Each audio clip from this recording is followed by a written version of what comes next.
Hello दोस्तों, स्वागत है आपका हमारे यूट्यूब चैनल याहू बाबा पे। ये हमारा माई सीक्वल कोर्स से रिलेटेड 28 ट्यूटोरियल है और इस कोर्स में आप माई सीक्वल के दो नए क्लॉज सीखने वाले हैं, इफ और केस।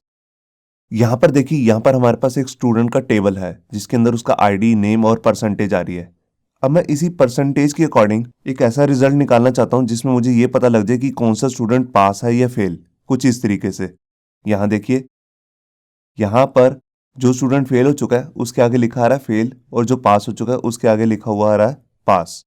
तो ये जो मैंने कस्टम कॉलम बनाया है यहाँ पे, ये कंडीशन पे बेस्ड है। वो कंडीशन कुछ इस तरीके से है, देखिए, जिस स्टूडेंट की जो परसेंटेज है या तो वो 33 से ज्यादा है या उसके बराबर है, उस केस में वो हो जाएगा पास। और अगर उसकी परसेंटेज जो है वो 33 से कम है तो उस केस में वो हो जाएगा फेल। तो इस तरह की जब भी मैं कोई कंडीशनल बेस्ड स्टेटमेंट बनाना चाहता हूँ और कस्टम कॉलम बनाना चाहता हूँ उसका, तो उसके लिए मैं यहाँ पे यूज करता हूँ अपना इफ क्लॉज। तो आइए देखते हैं कि इफ क्लॉज को लिखने का तरीका क्या है। ये देखिए, यहाँ पर सबसे पहले आप लिखेंगे सिलेक्ट, फिर उसके बाद जोन से भी कॉलम्स आप देखना चाहते हैं उस टेबल में से, उन कॉलम्स के यहाँ पे नेम आ जाएंगे। और उसके बाद जो आप अपना कस्टम कॉलम बनाना चाहते हैं उसके लिए आप यहाँ पे लिखेंगे इफ की कंडीशन। यहाँ पे आपने लगाया इफ क्लॉज, और उसके बाद राउंड ब्रेसेस के अंदर यहाँ पे आपको तीन पैरामीटर देने पड़ेंगे। सबसे जो पहला पैरामीटर होता है वो होता है कंडीशन, और वो जो भी कंडीशन होगी उसके दो ही रिजल्ट हो सकते हैं, या ट्रू या फिर फॉल्स। अगर उसका आंसर आए ट्रू, मतलब कि अगर वो कंडीशन ट्रू हो चुकी है, तो उस केस में आप यहाँ पे वो लिखेंगे जो आप दिखाना चाहते हैं उस कॉलम में। उसके बाद जो थर्ड पैरामीटर है वो है फॉल्स का रिजल्ट। अगर कंडीशन फॉल्स हो जाती है तो उस केस में आप उस कॉलम में क्या दिखाना चाहते हैं उसको आपको यहाँ पे लिखना है। उसके बाद उस कॉलम को आपको एक नेम देना है, तो उसके लिए हम यहाँ पे लेंगे एज मतलब अलाइज नेम। यहाँ पे आप उसका एक अलाइज नाम ले लेंगे जो कि एक टेम्परेरी नेम होगा। उसके बाद आपको लिखना है फ्रॉम टेबल का नेम। इसी सिंटेक्स के अंदर आप वेयर क्लॉज भी लगा सकते हैं, मतलब कि अगर आप इसके ऊपर भी कोई कंडीशन लगाना चाहते हैं वो सब आप लगा सकते हैं। तो ये शुरू करते हैं प्रैक्टिकल और देखते हैं कि हम इफ क्लॉज को कैसे यूज कर सकते हैं। यहाँ पर देखिए, माई सीक्वल के अंदर काम स्टार्ट करने से पहले जो हमारा पहला स्टेप होगा वो है कि हमें एग्जाम सर्वर को ऑन कर लेना और उसके कंट्रोल पैनल को ओपन करके अपाची और माई सीक्वल को स्टार्ट कर लेना है। उसके बाद हम अपना सॉफ्टवेयर ओपन करेंगे माई सीक्वल वर्कबेंच। यहाँ देखिए, यहाँ पे मैंने अपना सॉफ्टवेयर ओपन कर लिया माई सीक्वल वर्कबेंच। अब यहाँ देखिए लेफ्ट में, यहाँ पे मैंने स्टूडेंट नाम का एक डाटाबेस बनाया हुआ और इसके अंदर ऑलरेडी मैंने 3 टेबल बनाए हुए हैं, जिसमें से जो आपको ये दिख रहा है स्टूडेंट वाला टेबल, ये मैंने यहाँ पे ओपन किया हुआ है। इसके अंदर ऑलरेडी 7 रिकॉर्ड्स हैं।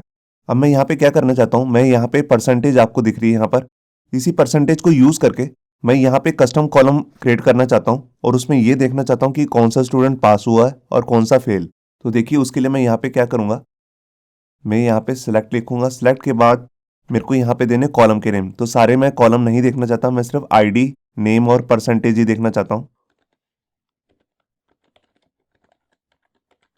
इसको लिखने के बाद मैं अपना कस्टम कॉलम बनाना चाहता हूँ जिसमें मैं रिजल्ट देखूंगा पास या फेल का। तो उसके लिए मैं यहाँ पे कॉमा लगा के उसके बाद अपना क्लॉज यूज करूंगा जिसका नाम है इफ। और यहाँ पे जिस कॉलम पे कंडीशन लगाना चाहता हूँ उस कॉलम का नाम है परसेंटेज। आप यहाँ पे देख रहे हैं, तो यहाँ पे मैं लिखूंगा परसेंटेज अगर ग्रेटर है या इक्वल है किसके, 33 के। तो उसके बाद हमारे पास दो ही रिजल्ट निकल के आएंगे, या पास या फेल। अगर वो पास हो जाता है स्टूडेंट तो उस केस में उस कॉलम में वो शो कर दे पास। और इसके बाद हम यहाँ पे अपना थर्ड पैरामीटर यूज करेंगे जिसमें हम ये बताएंगे अगर ये कंडीशन फॉल्स हो जाती है तो उस केस में हमें यहाँ क्या लिखना है। तो यहाँ पे हम लिख देंगे फेल। अब इस राउंड ब्रेसेस के बाद हम यहाँ पे इस कॉलम को एक नेम दे देते हैं। तो उसके लिए हम यहाँ पे यूज करेंगे अलाइज नेम। तो मैंने लिखा AS और उसके बाद इसको एक नेम दे देता हूँ जैसे रिजल्ट। और उसके बाद मैं यहाँ पे अपना फ्रॉम क्लॉज यूज करूंगा और यहाँ पे टेबल का नेम दे देता हूँ जिसका नाम है स्टूडेंट्स। ये देखिए, तो पहले मैंने लिखा 3 कॉलम जो मेरे को देखने हैं, उसके बाद मैंने एक अपना कस्टम कॉलम बनाया जिसके अंदर मैंने ये कंडीशन लगाई है इफ की, जिसमें मैंने लिखा है अगर परसेंटेज जो है वो 33 से ज़्यादा है तो उस केस में दिखा दे पास। और जिस स्टूडेंट की परसेंटेज 33 से कम होगी, मतलब कि अगर ये कंडीशन फेल हो जाती है तो उस केस में वहाँ वो शो कर देगा फेल। तो देखिए, मैंने यहाँ पे रिजल्ट पे क्लिक किया, एग्जीक्यूट पे। ये देखिए, यहाँ पे आपको दिख रहा है सिर्फ एक स्टूडेंट फेल है। यहाँ पे दिख रहा है आपको सलमान खान नाम से, जिसकी परसेंटेज जो है वो है 29, मतलब कि 33 परसेंटेज से कम है ये, तभी उस केस में ये दिखा रहा है फेल। और सारे स्टूडेंट जो है वो पास हैं।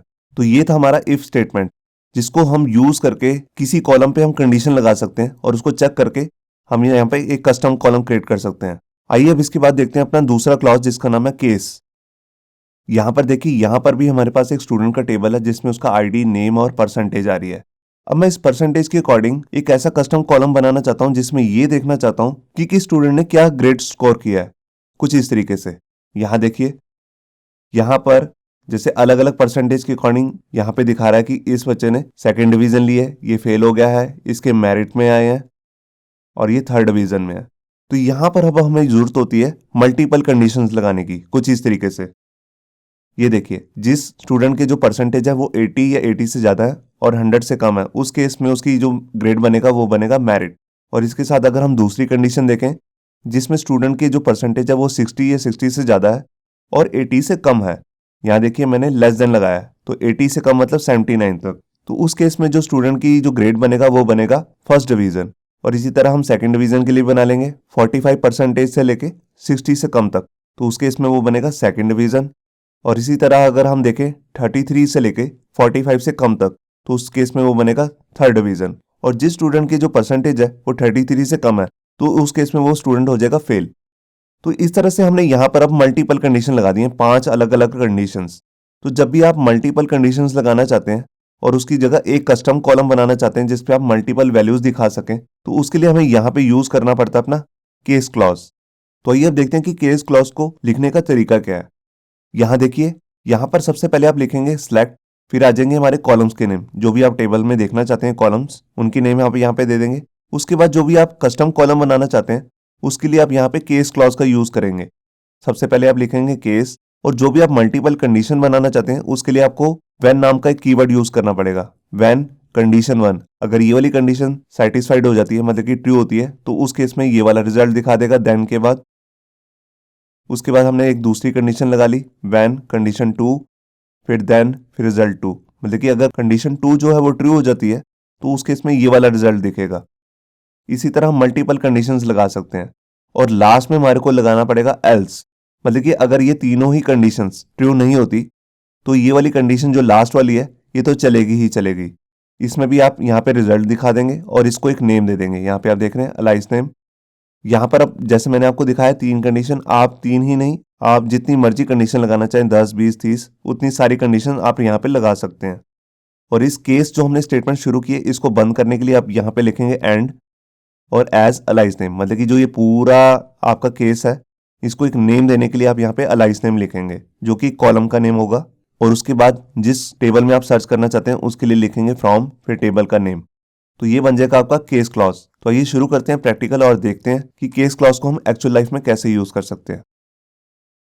तो यहाँ देखिए, यहाँ पे मैंने अपना सॉफ्टवेयर ओपन कर लिया MySQL वर्कबेंच। अब यहाँ पर मैं इफ क्लॉज की जगह पे लगाऊंगा अपना केस क्लॉज। तो मेरे को बस यहीं पर रिमूव करना है। ऊपर वाले कॉलम में सेम ही देखना चाहता हूँ, आईडी, नेम और परसेंटेज। अब मैं जो ये स्टूडेंट के यहाँ पे रिकॉर्ड्स आ रहे हैं, यहाँ पे मैं आपको दिखाता हूँ कि एक स्टूडेंट का रिकॉर्ड है वो गलत भी है। यहाँ पे आप देख रहे हैं, यहाँ पे जो शाहिद कपूर है उसकी परसेंटेज 120 डाली हुई है, और जबकि जो परसेंटेज होती है वो 100 से कम तक ही होती है। तो यहाँ पर अब मेरे को मल्टीपल कंडीशंस लगानी है और उसके अकॉर्डिंग ये दिखाना है कि किस स्टूडेंट ने फर्स्ट डिवीजन, सेकंड डिवीजन या थर्ड डिवीजन सिक्योर किया है, या फिर मेरिट या फेल हुआ है। तो उसके लिए देखिए, मैं यहाँ पर अपना क्लॉज यूज करूंगा जिसका नाम है केस, और इसको यहाँ पे एंड भी कर देता हूँ। और जो ये मैं कस्टम अपना कॉलम बना रहा हूँ इसको एक नेम देने के लिए यहाँ पे मैं अलाइस नेम यूज कर लेता हूँ, और यहाँ पे इसको नेम दे देता हूँ जैसे ग्रेड। ये देखिए, अब इसके अंदर यहाँ पर मेरे को अपनी व्हेन स्टेटमेंट यूज करनी है, तो उसके लिए मैं यहाँ पे लिखूंगा व्हेन, और यहाँ पर कॉलम का नेम आ जाएगा जिसपे मेरे को कंडीशन लगानी है, तो वो है परसेंटेज। आप यहाँ पे देख रहे हैं। अब मैं यहाँ पे सबसे पहले मेरिट ग्रेड की एक स्टेटमेंट बनाऊंगा। तो देखिए, जिस स्टूडेंट की जो परसेंटेज है वो ग्रेटर है या इक्वल है किसके, 80 के। तो ये मैंने कंडीशन बना ली, और इसके साथ मेरे को एक दूसरी कंडीशन में लगानी है कि परसेंटेज 100 तक ही होनी चाहिए, उससे ज़्यादा नहीं। तो उसके लिए यहाँ पर मैं एंड ऑपरेटर का यूज़ करूंगा, जो कि हम मोस्टली प्रोग्रामिंग में यूज़ भी करते हैं। एंड और ऑपरेटर वो मैं यहाँ पर भी यूज़ कर सकता हूँ। और यहाँ पे मैंने दूसरी कंडीशन लगा ली, percentage less than equal to 100। अब यहाँ पर एंड का मतलब क्या है कि जब ये दोनों कंडीशन ट्रू हो जाएंगी, मतलब कि 80 से ज़्यादा है या 80 के बराबर है और 100 या 100 से कम है, तो उस केस में यहाँ पर क्या करेगा, यहाँ पे मैं देन एक कीवर्ड लगाऊंगा। मतलब कि अगर ये कंडीशन ट्रू हो जाती है तो उस केस में मुझे क्या दिखाना है, तो देन के बाद मैं वो रिजल्ट यहाँ पे लिखूंगा। मैंने लिखा यहाँ पे मेरिट। तो ये मेरी कंडीशन बन गई। अब इसी कंडीशन को मैं कॉपी करके यहाँ पे पेस्ट कर देता हूँ नेक्स्ट लाइन में भी। तो यहाँ देखिए अब मैं यहाँ पे एक दूसरी कंडीशन बना रहा हूँ फर्स्ट डिवीजन के लिए। तो फर्स्ट डिवीजन जो है वो 60 या 60 से ज़्यादा है और यहाँ पर वो 80 से कम है। तो यहाँ पर देखिए मैंने 80 लिखा और यहाँ से इक्वल टू हटा देना है, क्योंकि यहाँ पर मेरे को इक्वल टू 80 नहीं देखना, वो क्योंकि मैंने ऊपर यूज़ कर लिया। तो 80 से कम मतलब 79 तक। और यहाँ पर मैं लिखूँगा फर्स्ट डिवीज़न।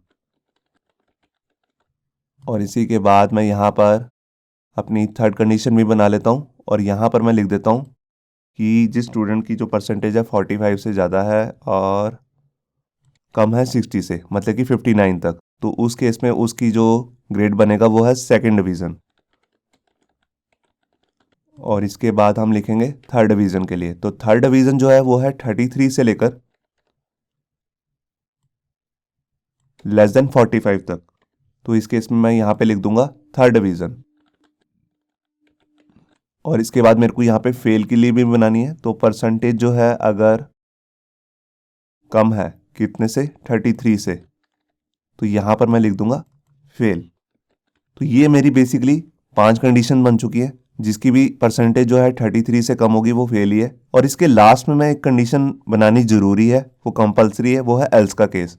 मान लीजिए कोई स्टूडेंट जो है वो 100 से ज़्यादा परसेंटेज डाल देता है या कोई डाटा एंट्री वाला है वो ही गलती से डाल देता है, तो उस केस के लिए भी हमें यहाँ पर एक एल्स पार्ट बनाना पड़ेगा। तो उसके लिए मैं यहाँ पे लिखूंगा एल्स और यहाँ पे उसका मैसेज भी दे देता हूँ, जैसे नॉट करेक्ट परसेंटेज।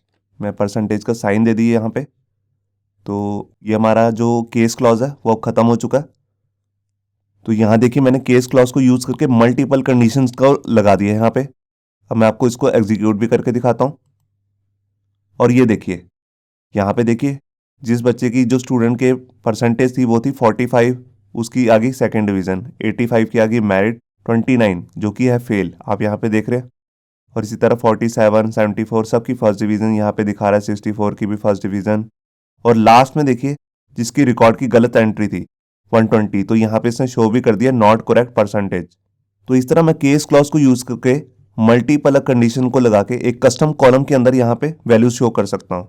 मैं जो ये केस क्लॉज है इसको दूसरी स्टेटमेंट के साथ भी यूज कर सकता हूँ, जैसे अपडेट वगैरह के साथ। मैं उसका भी आपको एक एग्जांपल दिखाता हूँ। जैसे कि मैंने यहाँ पर मल्टीपल रिकॉर्ड्स को एक ही बारी में अपडेट करना है, मल्टीपल रोज को। तो देखिए जैसे सलमान खान है, इसकी 29 आ रही है, तो इसको मैं करना चाहता हूँ जैसे 39। और यहाँ पे जैसे शाहिद कपूर की परसेंटेज गलत आ रही है 120, इसको मैं करना चाहता हूँ 62 या कुछ भी। तो देखिए उसके लिए मैं केस क्लॉज को कैसे यूज करूंगा, यहाँ पर मैं अपडेट कमांड यूज करूंगा।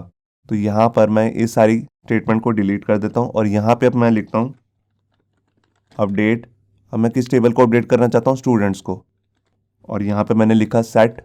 अब इसके बाद मैं यहाँ पे अपनी कंडीशन लगाता हूँ कि मैं परसेंटेज वाले कॉलम को अपडेट करना चाहता हूँ। अब यहाँ पर मेरे को अपना केस क्लॉज यूज करना है मल्टीपल कॉलम को सेट करने के लिए। तो देखिए यहाँ पर मेरे को आईडी से जो ये हमारे आईडी आ रहे हैं इनके अकॉर्डिंग अपडेट करना पड़ेगा। जिसका आईडी 3 है उसकी परसेंटेज चेंज करनी है और जिसका आईडी 7 है उसकी भी परसेंटेज चेंज करनी है। तो 2 व्हेन स्टेटमेंट बनेंगी केस क्लॉज के साथ। तो पहले मैंने लिखा केस, उसके बाद मैं इसको साथ में ही एंड कर लेता हूँ। ये देखिए अब इसके बाद इसके अंदर मेरे को यहाँ पे लगाना है व्हेन स्टेटमेंट। व्हेन से पहले मेरे को यहाँ पर वो उस कॉलम का नेम भी देना है जिसको अकॉर्डिंग मैं यहाँ पे चेंज करूँगा। तो यहाँ पे मेरे को लिखना है आईडी। और यहाँ पर मैंने लिखा अगर आईडी की वैल्यू जो है व्हेन 3 है तो उस केस में यहाँ पे मैंने लिखा देन, और यहाँ पर उसकी वैल्यू नहीं सेट कर दी 39। तो आप यहाँ पे देख रहे हैं 3 कॉलम की अभी आ रही है 29, इसको मैंने सेट कर दिया 39। अब इसी स्टेटमेंट को कॉपी करके मैं यहाँ पे पेस्ट कर लेता हूँ और अब चेंज करता हूँ 7 वाले आईडी के लिए। तो जिसका 7 आईडी है उस केस में मैंने यहाँ पर परसेंटेज कर दी जैसे 62। तो देखिए अब एक ही बारी में, मतलब कि एक ही अपडेट कमांड से अलग अलग कॉलम्स की वैल्यू चेंज हो जाएगी, 3 वाले की भी अपडेट हो जाएगी और 7 वाले की भी। अब इसके बाद मेरे को यहाँ पे अपना वेयर क्लॉज भी लगाना है, क्योंकि हर अपडेट कमांड के साथ वेयर क्लॉज लगाना जरूरी होता है, नहीं तो ये जितने भी कॉलम्स हैं उन सबको अपडेट कर देगा। तो मैंने लिखा वेयर आईडी। अब मेरे को मल्टीपल कॉलम्स के अंदर वैल्यू चेक करनी है, तो उसके लिए मैं यहाँ पे इन क्लॉज लगाऊंगा और इनके बाद मैं यहाँ पे लिखूंगा 3 और 7। तो पहले ये क्या करेगा, पहले ये चेक करेगा कि 3 और 7 नाम के आईडीज जो है वो एग्जिस्ट भी करते हैं कि नहीं। जैसे इसको मिल जाएंगे फिर ये अंदर जाएगा और यहाँ पर केस चेक करेगा कि 3 के केस में कौन सी वैल्यू सेट करनी है और 7 के केस में कौन सी वैल्यू सेट करनी है। ये वैल्यू कहाँ सेट होएगी, ये होएगी परसेंटेज वाले कॉलम के अंदर जो आप सेट के बाद देख रहे हैं। तो मैं अब इसको एग्जीक्यूट करता हूँ, ये एग्जीक्यूट हो चुकी है। अब ये मैं आपको रिफ्रेश करके दिखाता हूँ। ये देखिए यहाँ पर जो थर्ड नंबर है सलमान खान, उसके परसेंटेज हो चुकी है 39, आप यहाँ पे देख रहे हैं, और शाहिद कपूर की हो चुकी है 62। तो ये कैसे पॉसिबल हुआ, एक ही स्टेटमेंट से ये हुआ। अपडेट कमांड के साथ मैंने केस क्लॉज यूज किया है। तो ये केस क्लॉज का एक दूसरा यूज भी था जो मैंने आपको यहाँ पे दिखा दिया अपडेट के साथ। होप सो आपको ये हमारा वीडियो ट्यूटोरियल अच्छा लगा होगा। अगर अच्छा लगा है तो वीडियो को प्लीज़ लाइक करना मत भूलिए। अगर आप ऐसे ही रेगुलर अपडेट्स चाहते हैं तो हमारे चैनल याहू बाबा को सब्सक्राइब करना मत भूलिए। Thank you.